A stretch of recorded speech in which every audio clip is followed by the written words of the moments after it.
വർഷങ്ങളായി തന്നെ സൈബർ ഇടത്തിൽ അപമാനിക്കുന്ന തരത്തിൽ പെരുമാറിയ ആളെ കണ്ടുപിടിച്ചെന്ന് വെളിപ്പെടുത്തി നിർമ്മാതാവും മുൻ മാധ്യമപ്രവർത്തകയുമായ സുപ്രിയ മേനോൻ പൃഥ്വിരാജ്. സമൂഹ മാധ്യമത്തിൽ പങ്കുവച്ച കുറിപ്പിലാണ് സുപ്രിയ ഇക്കാര്യം വെളിപ്പെടുത്തിയത്. മരിച്ചുപോയ തൻ്റെ അച്ഛനെക്കുറിച്ച് വരെ ഈ ഐഡിയിൽ നിന്ന് മോശം കമൻറ്റുകൾ വന്നിരുന്നുവെന്നും അത് തന്നെ വളരെയേറെ വേദനിപ്പിച്ചുവെന്നും സുപ്രിയ കുറിച്ചു. കുറിപ്പിൻ്റെ പൂർണ്ണരൂപം ഇങ്ങനെയാണ്: നിങ്ങൾ എപ്പോഴെങ്കിലും സൈബർ ബുള്ളിയിങ് അനുഭവിച്ചിട്ടുണ്ടോ?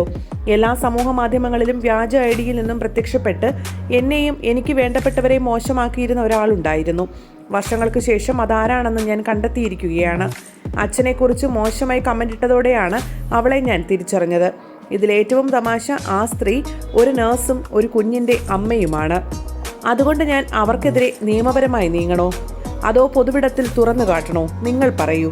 2 മണിക്കൂറിന് ശേഷം ഇട്ട ഇൻസ്റ്റഗ്രാം സ്റ്റോറിയിൽ താൻ പോസ്റ്റ് ഇട്ടതിന് പിന്നാലെ അവർ ഇട്ടിരുന്ന മോശം കമൻറ്റുകൾ തിടുക്കപ്പെട്ട് നീക്കം ചെയ്യാൻ തുടങ്ങിയെന്നും പക്ഷേ തൻ്റെ കൈവശം മതിയായ തെളിവുണ്ടെന്നും സുപ്രിയ കുറിച്ചു.